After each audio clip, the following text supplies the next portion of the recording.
Hello everybody, my name's John Lacey and this is Coffee and Content, the weekly live stream about video, live streaming and content creation. Thank you so much for joining me today. Today we're going out on LinkedIn, YouTube, Facebook. I think we're even on Twitter today.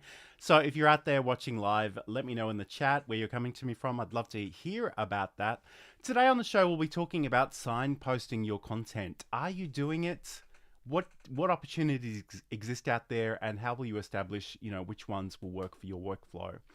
But this is, of course, Coffee and Content. So before we get started, I'm going to have to drink some coffee.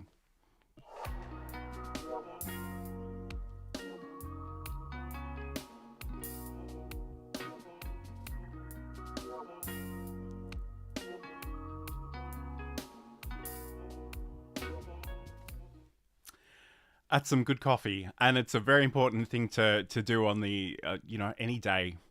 Any day ending with Y is a good coffee day as far as I'm concerned. So again, thank you for joining me. I should start by saying that in a recent conversation with Sam Proof, I mentioned this and it kind of got me thinking, and I think I really need to tell more people about this. And to give you some background, the reason that I started talking about this was because I saw a post on LinkedIn. LinkedIn is a weird place, and that's a discussion for another time. But this post, they've done this classic thing that so many people on LinkedIn do. They post a picture of a tweet. And sometimes it's not even a tweet. Sometimes it's actually recreated in graphic software and doesn't look anything like a tweet, I should say. But in this case, it was talking all about the importance of using your words and using your language. And this image had no alternative text. It didn't have a text description. Literally, the text portion of the entire post just said agree ? So I really want to talk about this because I don't think people understand it enough. So some things that you might need to think about. Are you signposting your content? Can people find your content? And this is the most important part. Can they search for it? Are you using text to describe your content? For many of us, the World Wide Web is a very visual experience. We look at images and videos, and this is great, but I kind of want you to think a little bit bigger. And I want you to think bigger for two reasons. First of all, much of the way that we search the internet is based on text. If you post that image of a tweet on LinkedIn, for example, and don't include alternative text or a text description, it'll be really hard to actually search for that image and locate it in that way. And secondly, by not considering the accessibility of your content, you're excluding members of your potential audience. Not everyone can see your content. They might need something else from it. They might need a transcript, a description, some alternative text. And I think it's really important to actually give them some options. Because even those of us that don't have accessibility needs also have preferences on how we like to consume content. So if you give me an option, personally, 9 times out of 10, I'd love to listen to it as a podcast. That's my big thing. But there are some things that I prefer to watch as a video. There are times I would just want to scan some text visually and get the gist of what your content is about. So there are discoverability benefits, there are search engine optimization or SEO benefits, and accessibility benefits to signposting your content. So it's win-win-win. That said, it may require a little bit more time and energy from you. And I don't want to be dogmatic about what you should do or shouldn't do, except in terms of the accessibility considerations. But there are certainly some opportunities to be had here. So I think what we want to do today is try to unpack some of those opportunities and see which ones you'd like to commit to, and think about how they could work in your creative content creation process. So to my mind, there are two basic principles of signposting content. Number one, use your words. Describe your content in text and use the words, expressions, questions your target audience are likely to use. And number two, establish how content relates to other content. We want to sort of build those links. So you want to use keywords, categories, playlists, backlinking and interlinking to bridge related content. If your audience wants to go deeper into your subject matter, don't make it hard for them to find more. So there's all kinds of opportunities that we can explore. And I want to talk specifically about YouTube today. So we'll do that in a second, but this is Coffee and Content.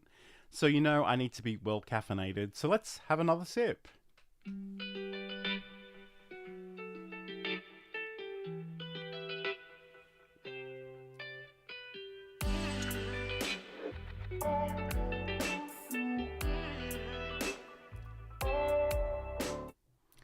So this is Coffee and Content, the weekly live stream about video, live streaming and content creation. My name's John Lacey. Thank you for joining me. If you're out watching live, please let me know in the chat where you're coming to me from. And also if you've got any questions about video, live streaming or content creation, and specifically the thing that we're looking at today, signposting your content. Please let me know in the chat. I'd love to hear from you. Okay, so let's talk about YouTube specifically for a moment. And again, there are other places, and I think I probably will like to revisit this subject at a future date and sort of expand the area in which I focus. But today, I really want to think about YouTube. So let's think about some of the places where you can actually leave some clues about what your content is about. So we want to think about things like the video name. How are you actually titling the video? Are you using those keywords? Are you making it intriguing enough for people to click through to watch the video, but also enough that, you know, once they do click through and watch the video, they don't feel cheated. They don't feel misled by clickbait. So we want to make sure that, you know, we're addressing that. But I guess the other thing too is, you know, what are your potential audience searching for? And we can think about that in terms of both keywords, but also in terms of questions. Are they asking a question? Can you be really, really specific and have one video answer one question? And then, through some other things that we'll mention in a moment, you know, direct them to more information if they want to keep digging a little bit deeper. Similarly, what are you including in your video description? And I must admit, we're talking about YouTube specifically, but sometimes if on LinkedIn, for example, if I have a video that is relatively short, I will often include an entire transcript of that video in the text portion of that post. And I know that sounds really counterintuitive to a lot of people, especially the YouTube specific folks, because they're like, no, we want people to be intrigued. We want them to click through. We want them to watch through to the end. And that's fair enough. But I guess for me, I just want to be helpful. And for some people, they might not be in a position to watch that video at that point in time. If they can get the same sort of information simply by reading the text of the post, that can actually help them in that regard as well. And speaking of accessibility needs and signposting needs, video captioning is huge. It's really, really important. You want to make sure that your content has good captions. I know at the beginning of the process, and you can go in and edit those just to make sure that they're actually correct. We want to make sure that people are actually, you know, they're actually getting the gist of what you're saying. You don't want to mislead them because some AI bot somewhere didn't really understand your accent, for example. Okay, so another thing that you might want to consider on YouTube specifically is video chapters. Now this is huge, and this is huge especially if you have a longer video that's broken up to a number of different segments. You can actually include the time code references in the description and some sort of title for that section, and YouTube will actually break up the video and you can jump to those specific parts. And I can already hear some of you say, but I want people to watch the entire video. I don't want them to just watch the bit they're interested in. But the truth is they'll do that anyway. But the added benefit of that is that people can type, and especially if you frame these chapters as questions that people might be asking, they might type these questions in into Google, for example, and they may be pointed to your video, but not just your video, but the particular part of your video that answers their question. And again, you know, people are going to jump to that content. They're going to get what they need to know, and maybe they'll subscribe. Maybe they'll come back for more. You know, but the important thing is that we're connecting people with the content that they need.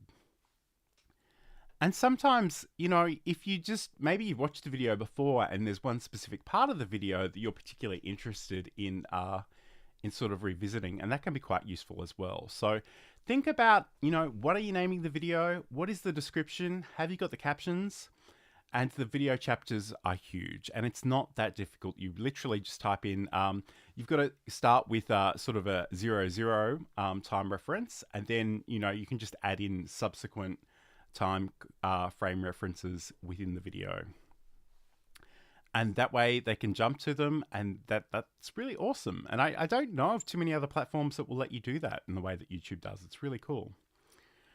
All right, so another thing that's worth exploring in terms of signposting your content on YouTube specifically is playlists. Are you going in and creating playlists that group your related videos? And not just the playlists themselves, but when you create the playlist, you have the opportunity to give that playlist a name and a description. So again, think carefully about the words that you're incorporating into those spaces. And keep in mind that, you know, you may have videos that actually span over different topics, you know, and they can go into different playlists. You can add the same video to a number of different playlists as necessary, and that's really, really cool. So again, think about the words that people are using and the way the content relates to each other. If you're particularly interested in OBS studios and you want to watch all my OBS studio videos, you can do that because they're in a playlist. And some of those are actually YouTube shorts. Some of them are traditional sort of horizontal videos, and some of them are live streams. So you can sort of dig into that content and just know that it will all relate to that one subject, but there's actually a number of different formats there that you can work with. Now, the big one, and I don't think people appreciate how powerful this is, and to be honest, I didn't appreciate how powerful this was until relatively recently in my YouTube career, if I can call it that, for want of a better word.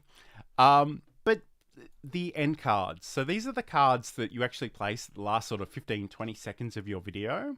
And you have an opportunity to link your audience off to another video. You can link them to another playlist. You can link them to a specific video, or you can get YouTube to recommend the best one based on that person's viewing habits. There's also an option there to subscribe by clicking on your profile image in a circle. And again, this is so powerful because in some ways YouTube wants to keep you on the platform as much as possible. And if you can keep them on your side of the platform, your little channel, and get them to watch more and more videos, that will increase the view time. So YouTube actually keeps a record of the minutes and hours that people have actually spent watching your content over the last 28 days. And that's sort of an indicator of, you know, how people are enjoying it. And that's sort of, it's a good thing. I think in some ways, subscriptions and comments, they're great pieces of feedback, but what I'm really interested in is actually that time view, that sort of monthly duration of view, and that's the thing that I try to keep improving on as I move forward. So it's a useful metric. Again, you know, I take everything with a grain of salt, but if you do have other content, let people know about it. Because if you don't let them know in that explicit way using those end cards, then there's a good chance they'll just find something in the related videos, and that may take them somewhere else. So again, it's just another opportunity to create those relationships. And maybe you want to send them off to a related piece of content. Maybe you want to send them off to something different. Hopefully there's some sort of overarching niche that keeps all your content related in your channel. But essentially, you know, that's what we want to do. We want to keep them there. We want to make sure that they've got the opportunity to check out our content if they want to. And, you know, really help people achieve what they want to do and learn the things that they want to learn. And finally, another YouTube signposting opportunity is your channel itself. So, you know, what words are you actually using on your channel? What is your channel called? What is the description of your channel called? What is your YouTube handle? Is it something related to your subject area? These are all really useful opportunities. And of course, I guess one other thing that I haven't actually mentioned is just the community aspect of YouTube. So the community tab has been rolled out to a lot more people of late. You have the ability to actually add images, do image polls, text polls, and even post videos. They can be your videos or somebody else's videos. And it's a good way of sort of keeping an open dialogue with your audience, even if you haven't posted a video that day. And I think sometimes, we as content creators, we feel like we always need to be publishing new content every single day of the week for the rest of time. And to be honest, a lot of people haven't seen your earlier content. So it's always a great opportunity to bring that back and repurpose it, repackage it, remix it. If you've been watching this show for a little while, I'm all about that sort of thing. So it's really useful.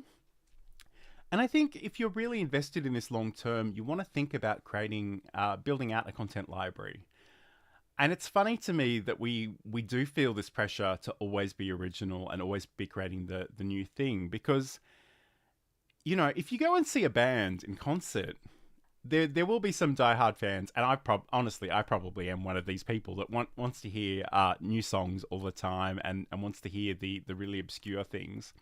But there's a certain amount of, your audience that really want to hear the classics. They want to hear the big hits, and I think it's important that we don't shy away from that too much. It's a great opportunity to sort of incorporate that into your content.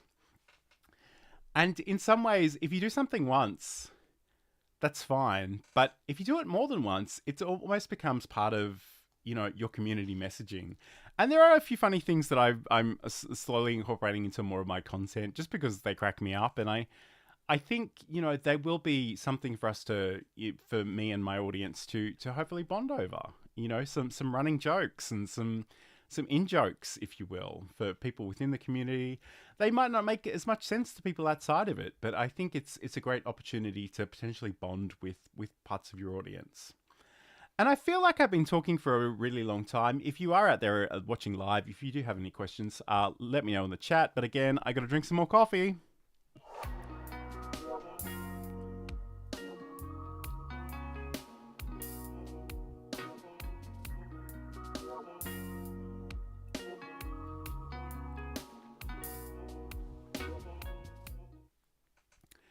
So as I go out live today, it's the 24th of December, Christmas Eve here in Australia. I realize all the time zones are different, so you might not be quite at the point I am at the moment, but obviously the holidays are coming up. And it's a really interesting time for creators because some of you will have a lot more spare time on your hands and you'll be really eager to get stuck in and do things. Other people will actually step back from their computers and their phones and have a well-deserved break. Both of these things are perfectly fine. I do sort of encourage people actually take some time and, think about that self-care aspect. But also, if you do have the opportunity to have a play, think about some of the things that you might want to do, that you might want to try. Maybe there's been something that caught your eye earlier in the year that you just haven't had a chance to look at yet. I know people who have been watching this show for a little while probably understand that I was very late to the party in terms of creating short form vertical video. And it is something I'm playing with a little bit and I really would like to sort of explore further. So I'm keen to sort of experiment with that a little bit. But again, I'm going to have to definitely incorporate some rest time during the next couple of weeks as well, because there's a lot going on. The weather is fairly extreme. And it is actually starting to heat up here in Australia, which, it's actually been pretty mild, even though we're technically in summer here. But in recent days, I should say, it has actually warmed up quite a bit. So I'm going to take some time and sort of chill out. But, I can't help myself. I get bored too easily. I would definitely be around and looking at social media and posting things. So if you're around as well, let me know. I'd love to hear. I'm sort of interested in, what content creation things you've learnt this year and what goals you've met and what things you're sort of interested in exploring next year. So if you have any thoughts on those things, please hit me up. We will actually have a article on johnlacey.com, so about today's topic about signposting. And again, I've really only spoken about YouTube specifically. I would like to expand that and maybe revisit this subject in the near future. So it's really important. And again, we get back to those two core ideas. So the two principles of signposting your content. Number one, use your words. Make sure you describe that content in text and use the words, expressions, and questions your target audience are likely to use. And two, establish how content relates to other content. So use those keywords, categories, playlists, backlinking, and interlinking to bridge related content. If your audience wants to dig in deeper, give them that opportunity. So thank you for joining me today. I hope you have a great day, a great weekend. Happy holidays, happy Hanukkah, Christmas, Festivus, all kinds of things happening. Whatever you do, I hope you have a great time. Thank you so much for joining me. I'll talk to you again soon. And remember, enjoy that coffee and take care of yourself. And we'll speak again very, very soon.